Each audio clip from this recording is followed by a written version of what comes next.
আমরা খুব শিগগির দেশব্যাপী বিশেষ করে ঢাকা থেকে আমরা শুরু করব।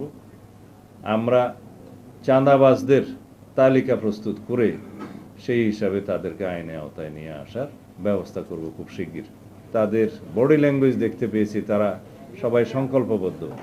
দেশ ও জাতির কল্যাণে তারা যে কোনো রকমের ত্যাগ স্বীকার করতে প্রস্তুত। ইনস্ট্রাকশন সেগুলো আমরা জানিয়েছি। আমাদের মূল উদ্দেশ্য হচ্ছে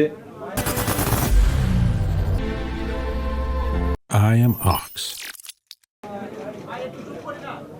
বর্তমানে সরকারের প্রধানতম অগ্রাধিকার হচ্ছে আইন শৃঙ্খলা পরিস্থিতি উন্নত করা এবং জনমনে স্বস্তি প্রদান করা এবং দেশে আইনের শাসন প্রতিষ্ঠা করা। সেই জন্য পুলিশের ভূমিকা অগ্রগণ্য, আমরা সবাই জানি। যেহেতু বাংলাদেশে বিগত সময়ে একটা ফ্যাসিবাদী সরকার ব্যবস্থার মধ্যে ছিল, সেই সময় অন্যান্য সকল প্রতিষ্ঠানের মতো পুলিশের এই প্রতিষ্ঠানটি, পুলিশ বিভাগও ক্ষতিগ্রস্ত হয়েছে। সেই জায়গা থেকে আমরা ক্রমান্বয়ে আজকের এই পর্যায়ে এসেছি, জনমনে যাতে এই আস্থাটা আমরা সৃষ্টি করতে পারি যে পুলিশের যে ঐতিহাসিক ভূমিকা ছিল সেই ভূমিকায় আমরা আবার অবতীর্ণ হয়েছি এবং মানুষ যাতে মনে করে পুলিশ সত্যিকারভাবেই জনগণের বন্ধু এবং সেই হিসাবে আমরা পুলিশ ফোর্সকে পরিচালিত করব। আমি সবার মধ্যে তাদের বডি ল্যাঙ্গুয়েজ দেখতে পেয়েছি, তারা সবাই সংকল্পবদ্ধ। দেশ ও জাতির কল্যাণে তারা যে কোনো রকমের ত্যাগ স্বীকার করতে প্রস্তুত এবং তাদের প্রতিষ্ঠান হিসাবে তাদের কপালে যে অতীতে কালিমা লেপন করে দেওয়া হয়েছিল সেজন্য তারা নিজেরা দায়ী নয়। একটা ফ্যাসিবাদী রেজিমের কারণে কিছু সংখ্যক লোক সেই কর্মকাণ্ড চালিয়েছে, যার দোষটা প্রতিষ্ঠান হিসাবে এই প্রতিষ্ঠানের উপরে এসে পড়েছে।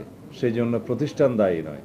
প্রতিষ্ঠান এমনভাবে আমাদেরকে দাঁড় করাতে হবে যাতে প্রাতিষ্ঠানিক সিস্টেমে সবাই কাজ করে, এখানে যেন কোনো ব্যক্তিতান্ত্রিক সিস্টেম গড়ে না ওঠে। রুল অফ ল আমরা প্রতিষ্ঠা করব এবং পুলিশ আইনানুগভাবেই চলবে। এখানে কোনো ব্যক্তির স্বৈরতান্ত্রিক কোনো নির্দেশ পালিত হবে না। আইন যেভাবে বলে সেভাবেই যাবে এবং ঊর্ধ্বতন কর্মকর্তাগণ সেভাবে রেসপন্সিবিলিটির সাথে, অ্যাকাউন্টেবিলিটির সাথে সেই ডিপার্টমেন্ট পরিচালিত করবে। তারা সেই সংকল্প আজকে প্রকাশ করেছে। আমি তাদেরকে জনগণের পক্ষে বর্তমান সরকারের যে আইনের শাসন প্রতিষ্ঠার বিভিন্ন প্রতিশ্রুতি সেগুলো স্মরণ করে দিয়েছি এবং তাদের কাছে আমি আশা করি তারা জনগণের পক্ষে, দেশের পক্ষে সর্বোচ্চ ত্যাগ স্বীকার করে তাদের কাজ চালিয়ে যাবে। তো এটা আজকের প্রধানতম আমাদের বক্তব্য ছিল। আমি তাদের বিভিন্ন সমস্যা, ডিপার্টমেন্টাল সমস্যা কী আছে, আমরা কি করতে পারি, কোথায় জনবলের সমস্যা আছে, ইকুইপমেন্টসের সমস্যা আছে ইত্যাদি জানতে চেয়েছি। তবে দুইটা বিষয়ে আমি অনুশাসন দিয়েছি যে আমরা খুব শিগগির দেশব্যাপী বিশেষ করে ঢাকা থেকে আমরা শুরু করব। আমরা চাঁদাবাজদের তালিকা প্রস্তুত করে সেই হিসাবে তাদেরকে আইনের আওতায় নিয়ে আসার ব্যবস্থা করব খুব শিগগির। 2, যারা অস্ত্রধারী, সন্ত্রাসী, দাগী আসামি, যারা সমাজে বিশৃঙ্খলা সৃষ্টি করছে তাদের একটি তালিকা প্রণয়ন করা হচ্ছে। সেটা নির্মোহভাবে তালিকা প্রণয়ন করা হচ্ছে এবং আনবায়াস তালিকা প্রণয়ন করা হচ্ছে। সেটা আমরা স্ক্রুটিনি করে তাদেরকে আইনের আওতায় নিয়ে আসার ব্যবস্থা করব খুব শিগগির।